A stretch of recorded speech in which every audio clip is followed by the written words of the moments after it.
Welcome to the next seminar series in our House Happy series here with then a focus today on financial wellness. And this is kind of a broad category that there really, as we talked about House Happy, and for those of you maybe just joining us, I'm going to jump into, our definition of House Happy is everyone here in Flagstaff deserves that we believe to then have a safe place you can call your home that meets your space needs, fits financially, positions you and your family for your best future. And whether you are then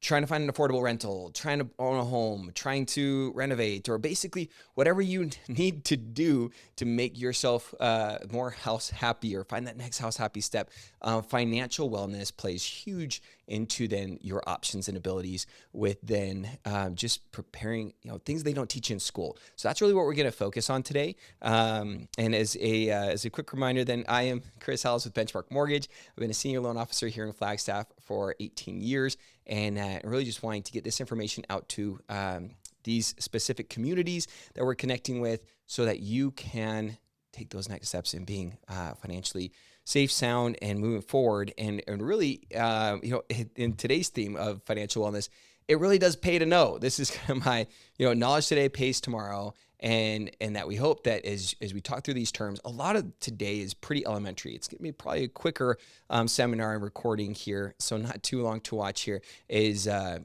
lot of these principles are fairly straightforward, but there's knowing and then there's doing. And that's what we'll kind of focus on with today's topics. But if we jump into the next slide here, you'll see that there's 4 pillars that we're going to focus on.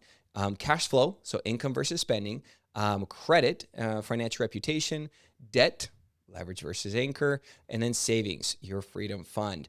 And if we then jump into cash flow, this is then one that I find to be pretty comical. There's that moment in Dumb and Dumber, the movie with Jim Carrey, where he took their last of their money and he went to get supplies. And you can see, if you remember that moment in the movie, he has less than needs and bare minimum supplies here. He's got some pinwheels, massive foam cowboy hat. And so basically, we all know that that needs, wants, and wishes and future can be some different categories that we all struggle with, right? And so my simple encouragement on this end is the focus of money mapping, right? Are we then creating a spending plan? I don't really want to use the term budget because we all hate that term budget, but basically, are you planning where you're putting that money, and are you thinking of needs, wants, and future? And really the key piece here is then, I'll move my video to not block that.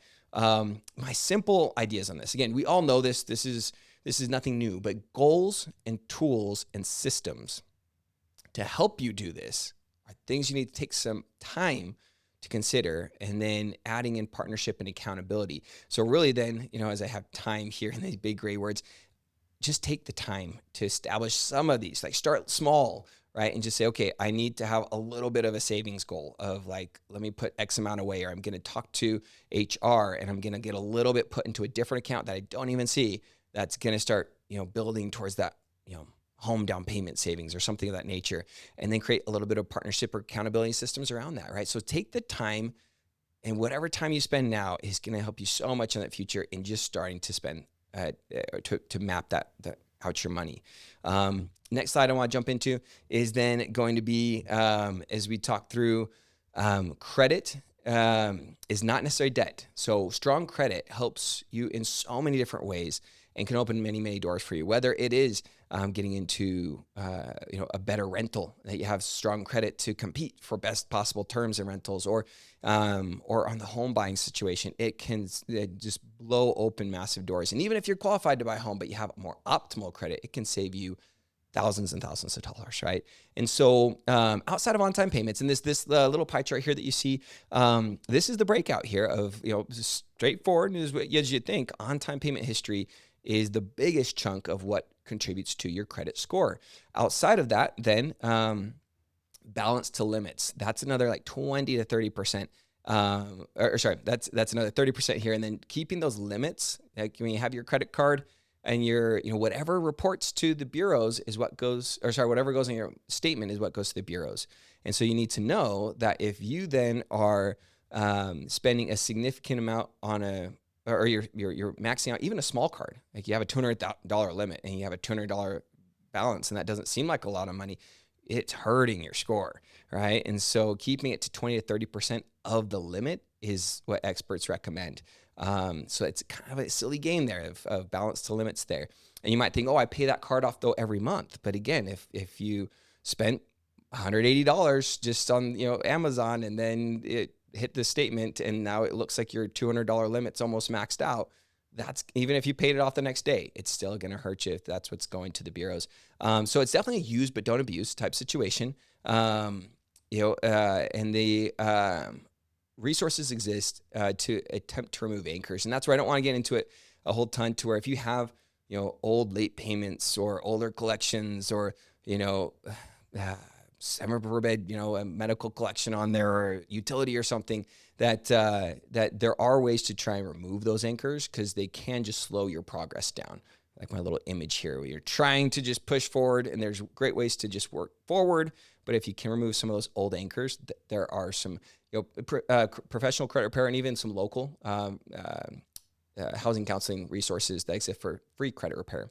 One thing I do want to mention on this, though, annualcreditreport.com is a free resource to get a copy of your credit report, as well as opt-out pre-screen is where I highly recommend that you go, just like you can see in this little graphic, because when you apply for credit, the credit bureaus can actually sell your information to potential vendors, and you want to be removed off of those, as well as I recommend the do not call list, just so that you're not getting spammed and not getting confused when you are then seeking credit. So a couple of good resources for you. Let's talk about then debt wise, and should you pay off credit cards before applying to buy a house? Should you pay cash for a car? Should you get loans or student loans paid down before saving for down payment? Or should you think twice before co-signing for anyone? Let's kind of talk through those, as far as, and this is when I've shared these in live seminars, that I'll have folks then, say, well, you must not like Dave Ramsey, right? And if anyone, you don't know who that is, right? There's a lot of great personalities online that are really then,